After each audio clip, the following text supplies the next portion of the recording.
Babylone, l'un des noms les plus puissants de l'histoire humaine. Une cité née entre le Tigre et l'Euphrate, au cœur de la Mésopotamie, sur les terres de l'actuel Irak, à environ 100 km au sud de Bagdad. Ici, il y a plus de 4000 ans, l'humanité a appris à bâtir des villes, à écrire des lois, à rêver de grandeur.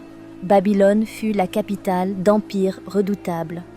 Sous le règne du roi Hammurabi, au XVIIIe siècle avant notre ère, la cité devint le centre politique et juridique du monde connu.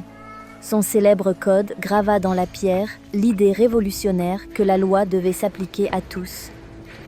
Des siècles plus tard, sous Nabuchodonosor II, Babylone entra dans son âge d'or. La ville fut reconstruite avec une ambition sans précédent. Murailles colossales, temples majestueux, palais fastueux. Babylone n'était pas seulement une capitale, elle était une vision du pouvoir et de la civilisation. Parmi ses symboles les plus emblématiques, la porte d'Ishtar. Revêtue de briques émaillées d'un bleu profond, décorée de lions, de taureaux et de dragons mythiques, elle incarnait la splendeur et la force de la cité. Et puis, il y avait les jardins suspendus, érigés, selon la légende, pour une reine nostalgique de ses montagnes natales. Ils furent considérés comme l'une des 7 merveilles du monde antique. Un miracle d'ingénierie et de poésie, où la nature semblait défier le désert.